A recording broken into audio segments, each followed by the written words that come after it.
अज़ीज़ बच्चे और बच्चियाँ मेरे इस छोटे से संदेश को, छोटे से पैगाम को सुनें। दो वीडियोज़ मेरी आंखों के सामने आए और उन दोनों को देखकर ही मैंने ज़रूरत समझी कि एक बार फिर आपके खिदमत में हाज़िर होकर मैं कुछ ज़रूरी बातें आपसे करूं। एक तो वीडियो सामने आया इंद्र कुमार मेघवाल नामी 8-9 साल के एक मासूम बेगुनाह बच्चे का। खबरों के मुताबिक उसने उस मटके से पानी पीने का गुनाह कर लिया जो मटका ऊंची ज़ात वाले प्रिंसिपल या टीचर के लिए मखसूस था, और ये बच्चा उन ऊंची ज़ात वालों के ख़याल में, उनकी आस्था के मुताबिक एक नीचे ज़ात का दलित बच्चा था। उसका गुनाह ये था कि वो दलित घर में पैदा हो गया और वो अछूत था, वो गंदा नापाक था। उसे ऊंची ज़ात वालों के बर्तन को छूने की इजाज़त नहीं थी। बस इसी गुनाह की सज़ा में उसके टीचर ने या उस स्कूल के प्रिंसिपल ने उसको इतना मारा, इतना मारा, इतना मारा कि उसके कान के अंदर की नसें फट गईं और शायद आँख के अंदर भी ज़ख्म आए। और फिर वो अपने गांव के अस्पताल से लेकर जालौर के अस्पताल तक, फिर उदयपुर, फिर अहमदाबाद के अस्पताल तक उसको ले जाता रहा, मगर वो बच न सका। उसने अपनी जान दे दी।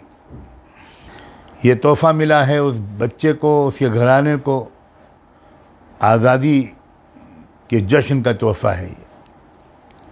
जिन लोगों ने ये कहा था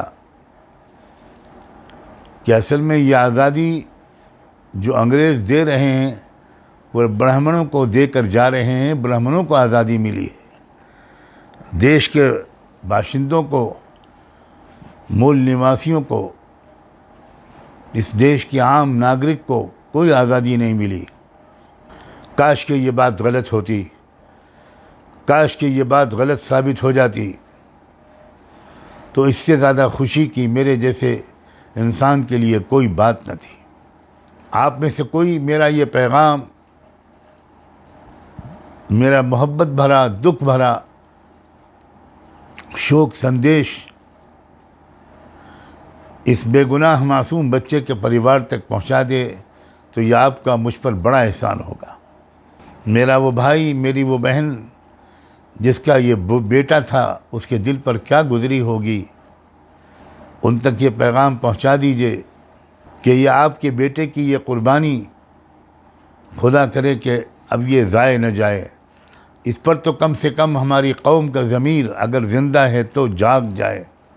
उठ खड़े हों भारत के लोग, भारत के उज्ज्वल भविष्य की तमन्ना करने वाले लोग, भारत को तरक्की की बुलंदियों तक पहुंचाने की सच्ची ख्वाहिश रखने वाले लोग उठ खड़े हों और इस समाजी ऊंच नीच और भेदभाव को, इस जानवरों जैसे व्यवहार को इस देश से देश निकाला दें, एक समाजी व्यवस्था को बदल डालें। और ये बात समझदारों के समझने की है कि समाजी व्यवस्था बदलने के लिए क्या ज़रूरी होगा। ये व्यवस्था जुड़ी हुई है कुछ आस्थाओं से, कुछ शास्त्रों से, कुछ अंधविश्वास से। जब तक हम उससे छुटकारा हासिल नहीं करेंगे और हमारी आस्थाएं साफ सुथरी नहीं होंगी, हमारे अक़ीदे दुरुस्त नहीं होंगे, जब तक हम जाहिलाना सुपरस्टिशंस और अंधविश्वासों से नजात नहीं पाएंगे, तब तक इस तरह की घटनाएं हमारे देश में होती रहेंगी। मैं इस मौके पर इस घराने को और पूरे देश की अपनी उस बिरादरी को, अपने उस परिवार को, अपने उन अपनों को जिनको दलित समझा जाता है, नीच समझा जाता है, पिछड़ा हुआ पिछले समाज के लोग समझे जाता है जिनको, उन सबको मैं ये पैगाम देना चाहता हूँ कि उठ खड़े होइए और हम और आप मिलकर इस देश की व्यवस्था को बदलें और लोगों की आस्थाओं को भी ठीक करें। निकालें लोगों को ऐसी आस्थाओं से जिनकी बुनियाद पर ऐसी व्यवस्था बनती है। याद रखें, व्यवस्थाएं आस्थाओं से जुड़ी होती हैं।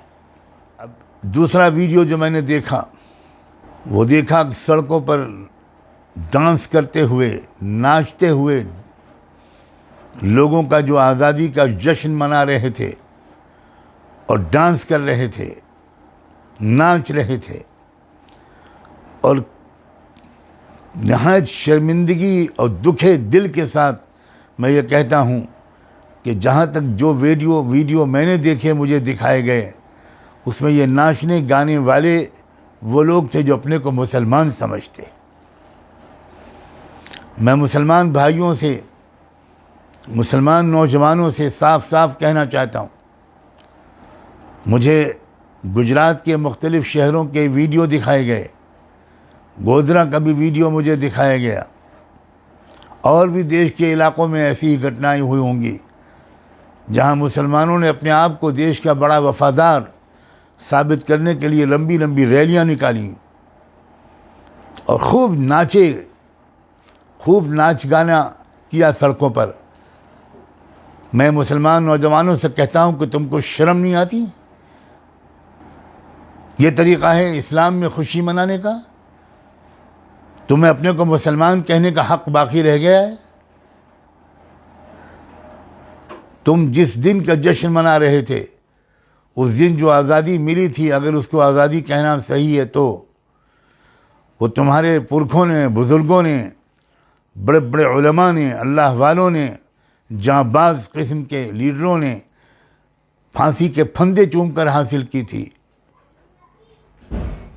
खून के दरिया बहाकर हासिल की थी, ज़बरदस्त कुर्बानियाँ देकर हासिल की थी, जेलों की सलाखों के पीछे जवानियाँ गुजार कर हासिल की थी।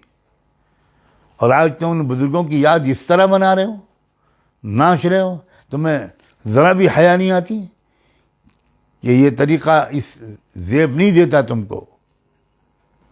तुमको ये इतना भी ख्याल नहीं हुआ कि आज़ादी के दिन ही राजस्थान में एक 8-9 साल के मासूम बेगुनाह बच्चे इंद्र कुमार मेघवाल को उसके प्रिंसिपल ने या टीचर ने इस गुनाह की सज़ा में मार डाला कि उसने उसके मटके से पानी पीने की कोशिश कर ली थी। उस्ताद या प्रिंसिपल या टीचर या प्रिंसिपल ऊंची ज़ात का था और ये गरीब बच्चा उनकी गलत आस्थाओं के अनुसार, उनके गलत यकीन के मुताबिक, ये बच्चा जो था छोटा मासूम बच्चा, ये इंतहाई ये एक मजलूम और एक महरूम ख़ानदान का था। उसकी सज़ा में उसको मार डाला गया कि उसने उस मटके को छू लिया, जो मटका उसके उस टीचर का था, जो ऊंची ज़ात का था, जो बहुत ऊंची ज़ात का अपने को समझता था। मुसलमानों, खुदा के लिए इस वाक़े के बाद उठ खड़े हो। आज़ादी का मतलब ये नहीं है कि तुम नाचो गाओ। आज़ादी का तकाज़ा ये है कि तुम वाकई आज़ाद बनो और आज़ादी दिलाओ इस मुल्क के करोड़ों लोगों को। ये कैसी आज़ादी है कि वो बच्चा प्यास लगी तो मटका छू लिया उसने, इतना मारा उसके टीचर ने या प्रिंसिपल ने कि उसके कान की नसें और फट गईं और वो बच नहीं सका।